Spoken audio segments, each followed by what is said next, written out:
Hi everyone, welcome to the video for day 2 of Aintree 2021. Overall, out of the 7 selections put up for day 1, it wasn't a confident selection among Morale, but he won at evens, and I was a bit more confident about Meet Me 2, who I felt would run a big race under Rachel Blackmore for Arthur Moore, and she's won at 14 to 1, although I put her up at 11 to 1. Now, neither of these were really confident selections, but I don't think I'm going to be putting up very bold selections in any race at Aintree this week. It is tough, but I have made a profit today, and hopefully I can continue to make decent selections during the week, but none of them are huge bets for me over this week. But I will give you my views, and if you agree with them, you could go into them. And if you fancy something else, I certainly wouldn't say that my view is strong. In the first, I fancy Tronador of Denise Foster's, Calantra House, Gordon Elliott. I just find it strange that this horse has come here. This horse ran in the Boodles last season. It's had a pipe opener in Ireland and now it's coming over. This doesn't look the best race. The two I looked at in the race were Tronador and Amarillo Sky, and I just think the horse coming from Ireland, it costs a lot of money to take them across now, and there has to be a reason why it's coming across, and so at 8 to 1 Tronador will do for me. This horse was gambled for the Boodles last season, and I just think he's got a decent chance in what looks a fairly average race. In the second race, I'd be prepared to go each way on any news of Neil Mulholland's. I think this horse has got a bit of a squeak. Unseated rider last time out, when I think he would have given my Drogo a little bit to think about. I don't like to be with his favourite Dusart. Nicky Henderson's not in the greatest of form, and although this horse has looked really good, he's been off the track quite a while, he's had a few setbacks, and with the yard out of form, I'm not prepared to take 2 to 1 on that horse. In the third, I like the Big Breakaway. Everyone knows, you know, so he's a Marmite horse. A lot of people don't like him. I just felt he ran a great race in the RSA Brown Advisory, whatever we're calling it now. I thought he chased Monkfish, and Monkfish is a bit of a monster, and he paid for it late on. But I think in a truly run race where both are given an average chance of winning, he'll beat Fiddler on the Roof. Aintree House, not a horse. I know he was my horse to follow last season, but he's not a horse I've taken to this season. I think he was lucky to win the Marsh because Envoy Allen fell. A lot of horses hadn't gone for the race because of Envoy Allen, and I'd rather be with a Big Breakaway, and you could probably back him each way. He'd just be my selection in that race. In the 325, it's sadly, if someone made me make a selection, it would be Politologue, but really it's a race that I don't like very much, if I'm truthful. When I made the videos with Gary and Andy Holding last night, which was really enjoyable, and I would say to check that video out on Turning for Home YouTube channel,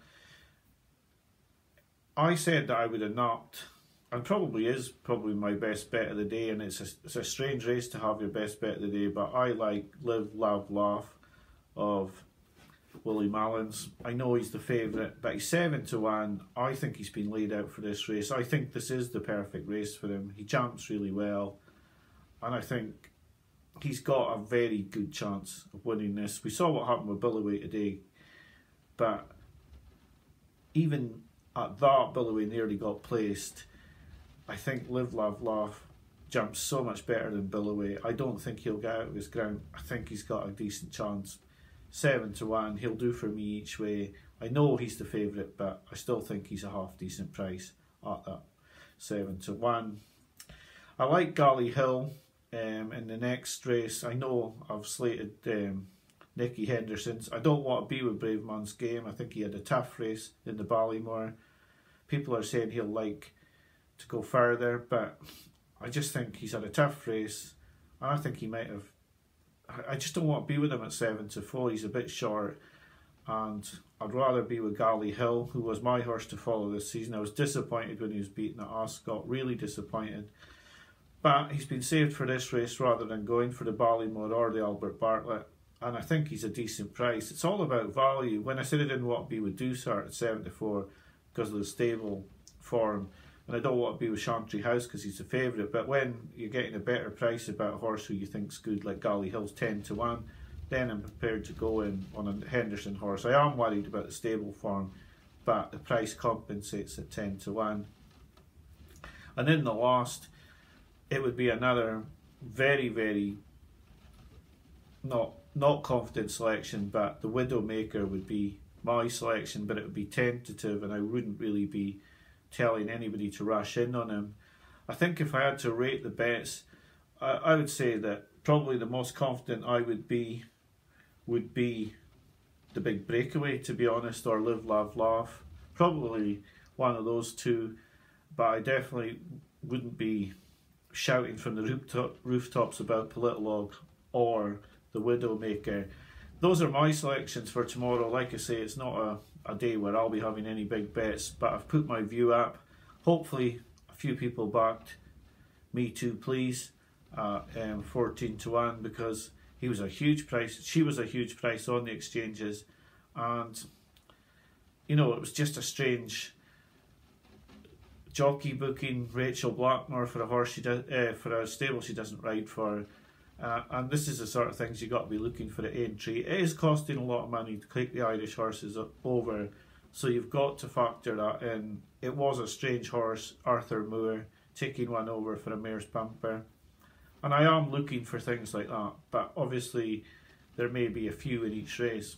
Anyway, that's my thoughts on tomorrow. I hope you back a few winners. Hopefully I've pointed you in the direction of a couple, but like I say, none of them are huge bets. But that's my view on the Friday of Aintree. Thanks for watching, have a great day, and I'll be back to you with a video for Saturday's racing on Friday night. Bye for now.